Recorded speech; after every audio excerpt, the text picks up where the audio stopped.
רק עוד יותר טוב, ורק יותר תתאהל לי את הלב, אני לא מכיר רופא אחר. אני לא באתי לברבר, אני לא עוד משורר, רק רוצה שתתאהל. Parashat Pekoudé cette semaine, ainsi que Parashat Achodesh. Comme on le sait, Parashat Pekoudé, elle vient conclure ce merveilleux Sefer de Shemot qu'on a surnommé le Sefer de la Galoute et de la Géoula. Et il faut savoir surtout que la Parasha de Pekoudé, chaque année lorsqu'on la lit dans le texte, elle correspond justement à Rosh Chodesh Nissan. Comme il est écrit dans le Chamishi de la Parasha, Vaidaber Hashem el Moshe lemor, Beyom ha-chodesh harishon, Be'echad la-chodesh, Takim et Mishkan Ohel Moed. Donc le premier jour du premier mois de l'année, selon la Torah, donc c'est Chodesh Nissan, il y a eu l'inauguration du Mishkan. Et à ce moment-là, on a fait sortir bien sûr tous les kelim du Mishkan. Et c'était beaucoup plus qu'une Achnasat Sefer Torah, avec le Haron, avec la Menorah, avec tous les kelim. Et à la fin, dans le Maftir, alors il y a eu le summum que ce jour-là de Rosh Chodesh Nissan a mérité. Il est écrit donc dans le Maftir, il est écrit Vaïchas He'anan et Ohel Moed Uchvod Hashem Malé et Mishkan. À ce moment-là, alors le but de la construction du Mishkan a été atteint, c'est que la Shrina, la présence d'Hachem, elle a résidé dans le Mishkan. Et pourquoi la Shrina va résider?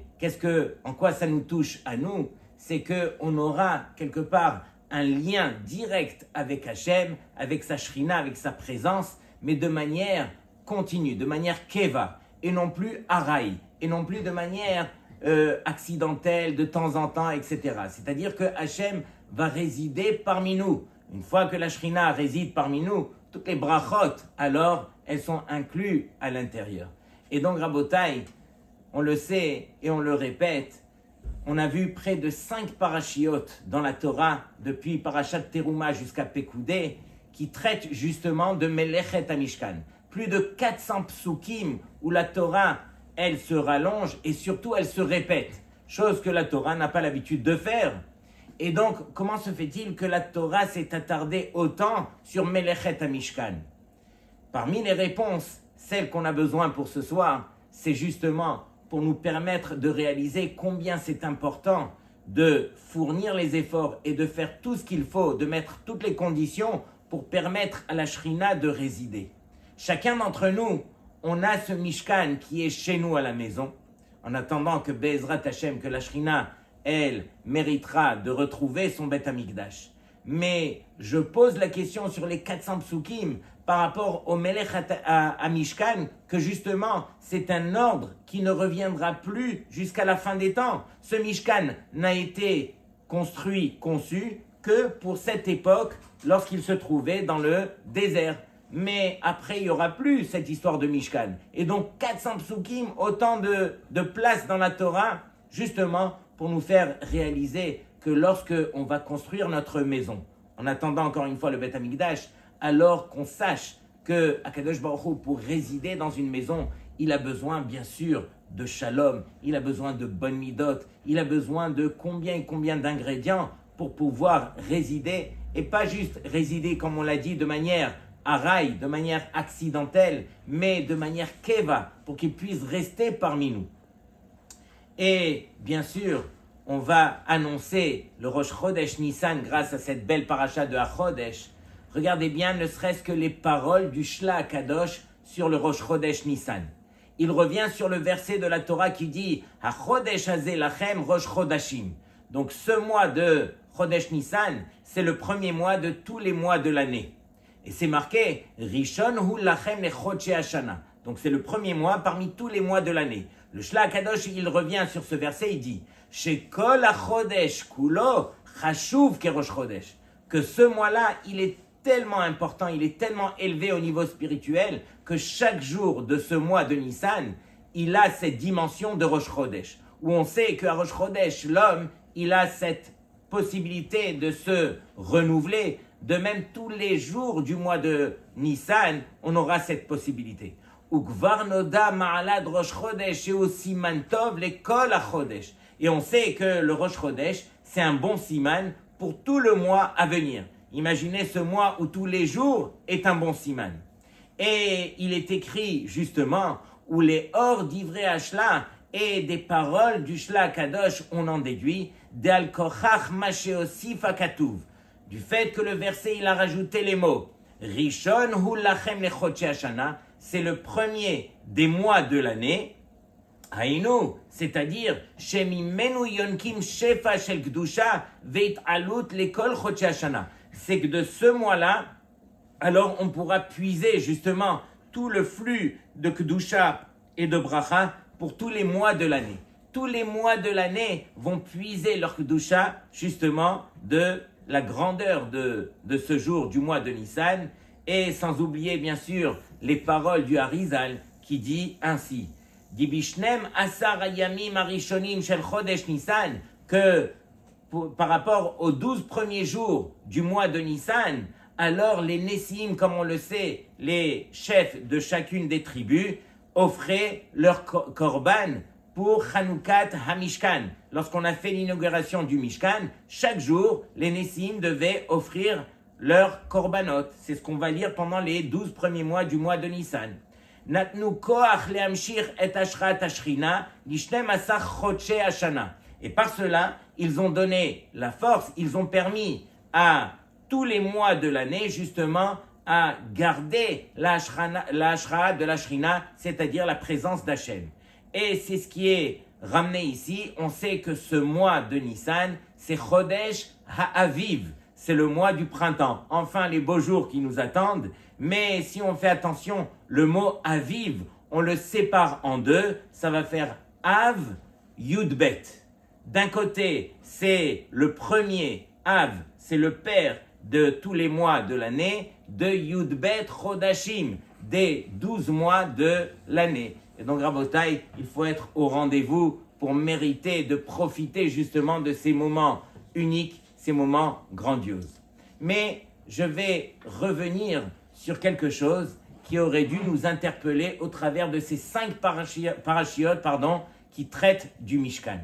Lorsque la Torah s'adresse au Béné Israël pour construire justement le Mishkan, pour confectionner les Begadim du Kohen Gadol, alors on fait référence là-bas à une expression Chachmei Lev, les sages du cœur. Et donc, on pose la question, qu'est-ce que ça veut dire les sages du cœur? Normalement, la sagesse, la Chochma, elle se trouve dans le Moach, elle se trouve dans la tête, dans l'intelligence. Elle n'est pas dans le cœur. Pourquoi est-ce que la Torah, elle s'adresse au Chachmei Lev? Elle dit que la sagesse, quelque part, c'est dans le cœur qu'elle se trouve. Et nous, on sait, on comprend que normalement, dans le cœur, qu'est-ce qu'on trouve? On trouve la sensibilité, on trouve l'amour, on trouve un petit peu les choses qui dépassent les connaissances. Et les connaissances, où est-ce qu'elles se trouvent réellement? Elles se trouvent dans le moach, dans la tête. Eh bien, vient nous dire la Torah exactement le contraire. La Torah, elle a une autre façon d'expliquer les choses. Elle va nous dire que réellement, alors, dans le moach, dans la tête, alors, c'est uniquement les connaissances. Les connaissances, c'est-à-dire que c'est une banque de données de connaissances. Mais la chokhma, la sagesse qui dépasse de loin les connaissances, elle se trouve dans le cœur. Et qu'est-ce que la Torah vient nous enseigner par cela? Elle vient nous enseigner que toutes ces midot que la Torah nous ordonne d'acquérir, qu'un homme rêve de pouvoir obtenir, comme la chokhma, comme la sagesse, comme la yirat Hashem, la crainte d'Hashem, comme le chesed par exemple, alors toutes ces midot, elles ne peuvent s'acquérir que par le cœur. C'est uniquement si on aime la chose que cette chose-là pourra nous appartenir. C'est uniquement si on aime la chokhma que la chokhma pourra nous appartenir. Si on aime la yirat Hashem, alors la yirat Hashem pourra nous appartenir, et ainsi de suite pour toutes les bonnes midot. Et donc, qu'est-ce qu'on retient de cela, Rabotai? On retient que Akadosh Baruch Hu s'est adressé à qui? Il s'est adressé au Béné Israël qui venait de sortir de 210 ans d'esclavage. C'était des hommes de la caillasse. Qu'est-ce qu'ils ont appris à faire? Ils ont appris à prendre des briques, à les soulever, à construire, à faire maximum des pyramides. Mais qui on avait besoin réellement pour construire le Mishkan, pour confectionner les Begadim? On avait besoin d'architectes ou bien de tailleurs qui étaient hors normes, qui étaient professionnels. Et donc, on s'adresse à des béné Israël qui n'ont aucune compétence et on leur demande de construire quelque chose qui est millimétré, qui est de manière très précise, qui est vraiment, il faut être un professionnel pour y arriver. Et donc, Rabotai, comment est-ce qu'on peut comprendre une chose pareille, que la Torah ordonne à ces mêmes béné Israël d'avoir des facultés pareilles? Le chidouche qu'on en retire de tout ceci, c'est que Akadosh Baruch Hu, qui a voulu justement que les béné Israël construisent le Mishkan et qui confectionnent les Begadim du Kohen Gadol, alors il n'avait pas besoin d'avoir toutes ces facultés. Il fallait uniquement avoir l'amour, l'envie de vouloir faire la volonté d'Hachem. Et c'est uniquement au travers de l'envie alors qu'on va réussir. Et donc, le sod de la tzlacha, le secret de la réussite Rabotai, d'après ce qu'on est en train de dire maintenant, alors, dans la vie, ne dépend pas des capacités professionnelles uniquement. C'est sûr qu'on se doit d'apprendre et de savoir faire les choses. Mais la réussite, elle va dépendre uniquement de l'amour qu'on va avoir pour la chose. Si tu aimes, tu sauras. Et si tu ne sais pas, alors on va te donner du ciel, on va te donner la possibilité de savoir et de pouvoir réaliser. Donc tout va dépendre de l'amour que tu auras pour la chose. Et donc ici, ce qu'un homme doit apprendre à faire sur terre, c'est apprendre à aimer les choses. Mais ça, c'est peut-être la chose la plus compliquée. Et donc c'est la raison pour laquelle j'aimerais partager avec vous une belle Gemara dans Masechet Nida. C'est une Gemara assez connue, mais il me semble que le secret d'apprendre à aimer les choses, alors, se trouve dans cette belle Gemara.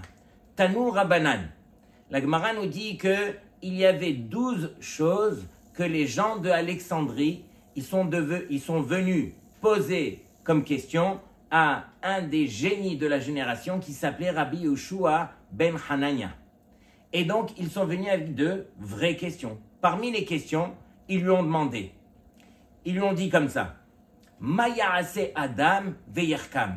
Qu'est-ce qu'un homme doit faire, veyerkam, pour devenir intelligent, pour devenir hacham, pour devenir sage? Bonne question. Amar lahen, il leur répond, Yarbe beyeshiva veim'at bisrora. Il leur répond, alors ils devront multiplier l'étude et diminuer dans le travail. Rabotai, une question technique, une réponse technique. Qu'est-ce qu'un homme doit faire pour être sage? Alors, il a répondu, ils doivent étudier. C'est évident. Une fois, on raconte qu'ils sont venus, les élèves sont venus autour du fils du Briskerov.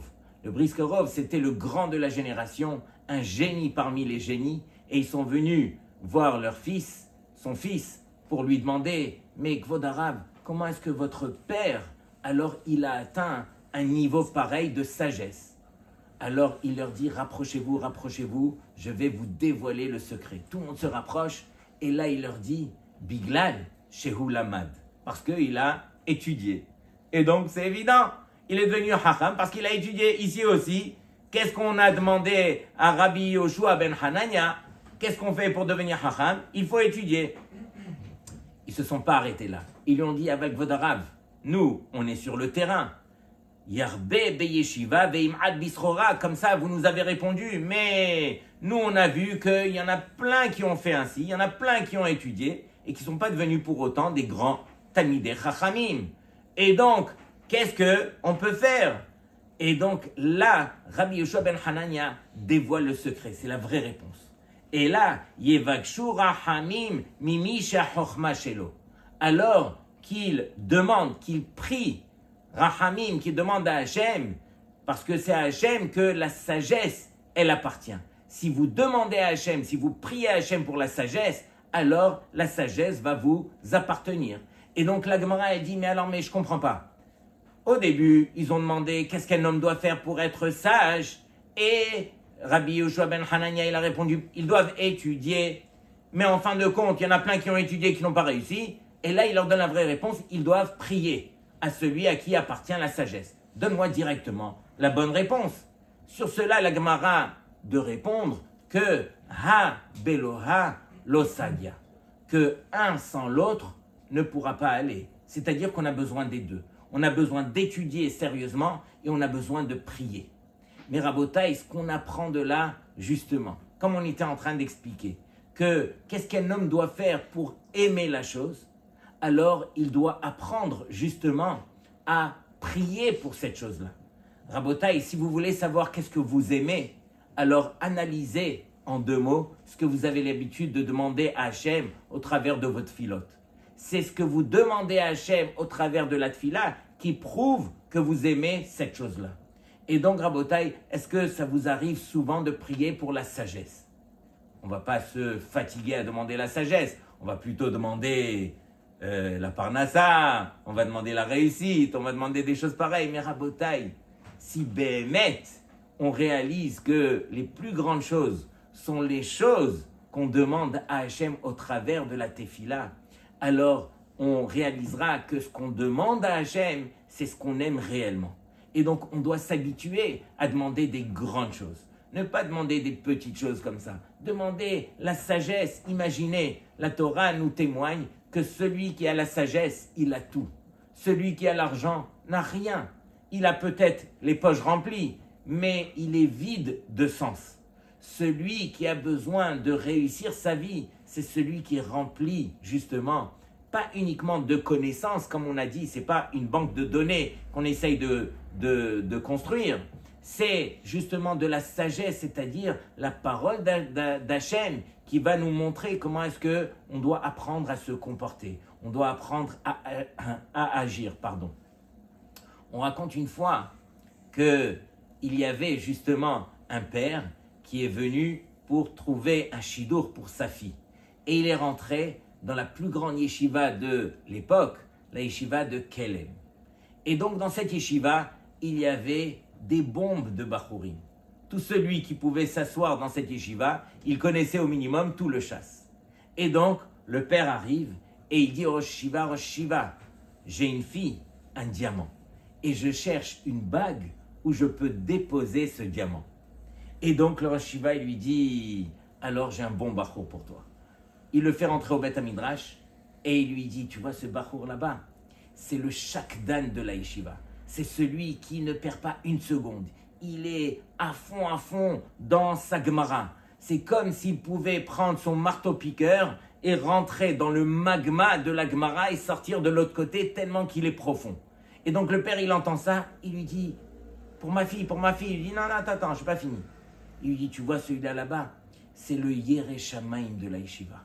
Il a des midotes, les gens l'aiment, il étudie, il comprend, c'est vraiment un bachour, une lumière. » Il lui dit « Alors pour ma fille ?» Il dit « Non. » Il lui dit « Tu vois là-bas, c'est celui qui est chacham, celui qui comprend, celui qui... » Et donc, il fait défiler comme ça tous les bachourim. Et donc le père, il n'en peut plus, il dit « Mais Kvodarav, donnez-moi le meilleur bachour de la yeshiva. » Il dit « Ah, maintenant tu demandes le meilleur bachour. » Alors le meilleur bachour de la yeshiva, c'est celui-là là-bas. Et il lui montre le Stipler Zatzal, qui était nul autre que le père de Rav Chaim Kanievski. Et il lui dit, mais en quoi celui-là, il est meilleur que tous les autres? Vous m'avez cité que des bachourim qui étaient inimaginables. Il lui dit, non, celui-là, c'est le Mevakesh de la yeshiva. C'est quoi le Mevakesh? C'est celui qui demande, c'est celui qui insiste, c'est celui qui ne va pas lâcher Hachem tant qu'il n'a pas obtenu la chose. Et entre parenthèses, Rabbi Nachman de Breslev, il dit que la tfila, elle marche à 100%. Et il dit comme ça, il dit tout celui qui a demandé et qui n'a pas obtenu, de 2 choses l'une. Soit il n'a pas assez demandé, soit il n'a pas demandé bichlal. Mais celui qui demande, c'est sûr qu'il obtient. Donc il faut continuer Rabotai. Il faut demander au point de supplier, au point d'insister, jusqu'à ce que Akadosh Baruch Hu va nous accorder. Mais bien sûr, on le fait avec juste valeur, parce qu'on a confiance que Hachem, c'est lui qui sait qu'est-ce qu'on a besoin le plus. Et donc, ici, le Mevakesh de la Yeshiva, c'est celui qui demande. Et donc, le Rosh Yeshiva, il lui dit, peut-être que ce Mevakesh, il n'a pas toutes les grandeurs des autres Bachorim de la Yeshiva. Mais du fait qu'il est Mevakesh, du fait qu'il sait demander, alors automatiquement, alors il va obtenir toutes les meilleures midot de tous les autres Bachorim. C'est ça la grandeur du Mevakesh. C'est ça la grandeur de celui qui sait prier. Et donc, Rabotai, toutes ces grandes valeurs que les Béné Israël ont méritées justement pour pouvoir construire le Mishkan, ils les ont méritées parce qu'ils avaient l'amour de vouloir faire la chose. Et encore une fois, c'est quoi l'amour? C'est prier, demander à Hachem. Je n'ai pas cette chose-là, je n'ai pas cette possibilité, mais Hachem, je veux te servir. Quelqu'un qui demande, Hachem, il lui donne. Et donc, quel est l'emblème dans la Torah de celui qui était Mevakesh? Nul autre que Yehoshua bin Nun, l'élève de Moshe Rabbeinu. On sait que Moshe Rabbeinu, alors, il a été au Har Sinaï et il devait monter, et à une limite, il devait justement dire à son élève qu'il le suivait, qu'il n'allait pas louper une fraction de seconde avec son maître. Il lui dit, Yehoshua bin Nun, ici tu t'arrêtes, ici est ta limite. Et voici que Moshe Rabbeinu est monté 40 jours et 40 nuits. Qu'est-ce que Yehoshua bin Nun a fait? Il a planté sa tente au bas de la montagne et il a attendu patiemment pendant 40 jours et 40 nuits, sans sa femme, sans ses enfants. Et donc, Rabotai, on dit, mais Kvod Arav, Rabbi Yehoshua bin Nun, rentre chez toi, reviens, regarde, tu as peur de quoi? Tu as peur que tu vas louper ton maître quand il va descendre? Reviens même 3 jours avant la fin des 40 jours et tu seras là au rendez-vous, il n'y a pas de souci. Mais rentre chez toi pendant tout ce temps. Tu as d'autres choses à faire que de rester au bas d'une montagne à attendre. Et Rabbi Yehoshua bin Nun vient nous enseigner que c'est ça la différence entre celui qui attend son avion, qui attend l'heure, et celui qui est Mevakesh. De rester 40 jours et 40 nuits au bas de la montagne, c'est montrer à Hachem que je ne serai pas Mevater sur une virgule de ce que mon maître a reçu. Et j'aimerais tout recevoir de lui. Cette Sheifa qu'il avait, Yehoshua bin Nun, ce Mevakesh qu'il avait, alors c'est l'emblème de celui qui demande à Hachem, et c'est uniquement parce qu'on va demander à Hachem qu'on va aimer la chose et qu'on va obtenir la chose. Rabotai, un des gdolim de notre génération, Rav Yitzhak Zilberstein, un des grands, il a raconté une histoire magnifique il n'y a pas longtemps d'une petite fille de l'âge de 9 ans qui est arrivée dans une bijouterie parmi les plus grandes à Jérusalem et elle vient avec son porte-monnaie et elle dit au patron de la bijouterie, elle lui dit « il me faut une bague ». Et donc, il lui dit « non, mais mes bagues ici, elles coûtent assez cher ». Elle lui dit « non, ne vous en faites pas, j'ai économisé beaucoup d'argent, je veux une belle bague ». Il commence à lui montrer les bagues et elle choisit une. Une qu'elle voit tellement belle avec un beau diamant et tout ça. Et donc, le monsieur, il lui dit « alors, mais tu es sûr que tu as assez d'argent pour pouvoir acheter cette bague ?» Elle lui dit « oui ». Elle sort son porte-monnaie, elle lui ouvre, elle fait sortir toutes les pièces et il compte, il y a à l'intérieur 100 shekels. Et il lui dit, mais retourne chez toi, va ramasser encore beaucoup plus d'argent. Cette bague, elle coûte $4000. C'est une bague avec un beau diamant et tout ça, $4000. Et donc, il lui dit, écoute-moi ma fille, voilà, c'est pas pour toi, tu n'as pas assez d'argent. Et donc, elle lui dit, non, mais il me faut cette bague, s'il vous plaît, il me faut cette bague.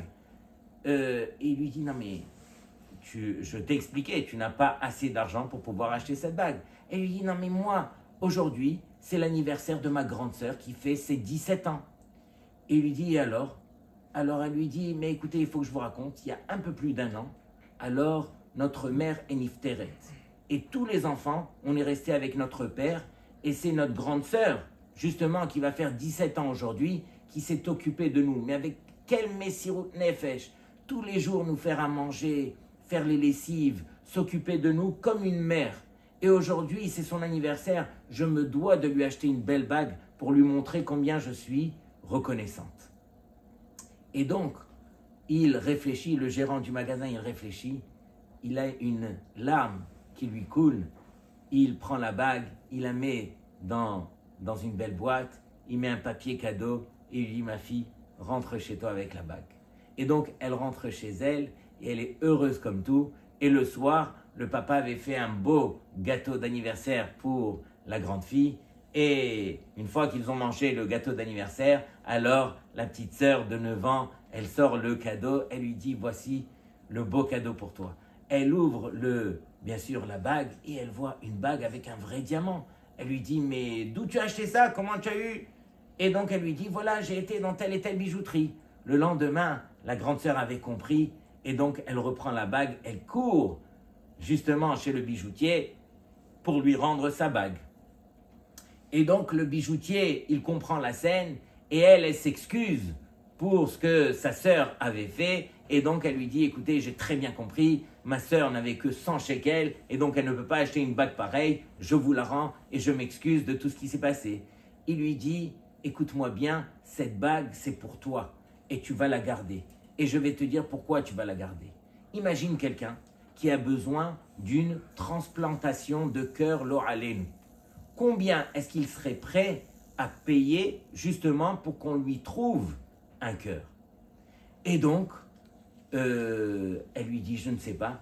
Il lui dit, je vais te dire la vérité, moi aussi je ne sais pas combien alors une personne serait prête à mettre pour un nouveau cœur. Mais ce que je peux te dire, c'est que c'est évident que ce cœur, il vaut beaucoup plus que 4 000 $.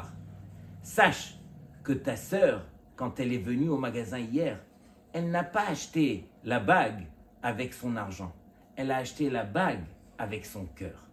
Et regardez ce que Shlomo HaMelech, il nous dit dans Mishlei. Shlomo HaMelech, il dit comme ça. Tena beni li bechali.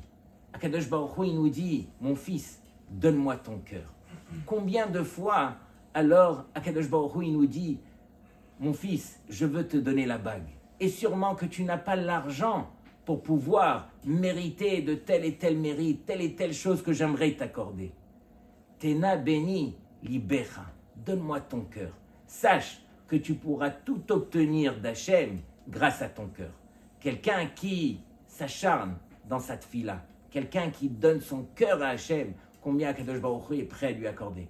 Rabotai, on est dans ces jours qui sont uniques. Rosh Chodesh Nissan, qui va nous emmener vers Pesach. Combien est-ce qu'on a besoin de Géoula dans notre génération? Rabotai, c'est ce que Hachem nous dit. Tena beni li bechali. Shabbat shalom likulchem, Rosh Chodesh Borach. תטהר לי את הלב, אני לא מכיר רופא אחר. אני לא באתי לברבר, אני לא עוד משורר, רק רוצה שתטהר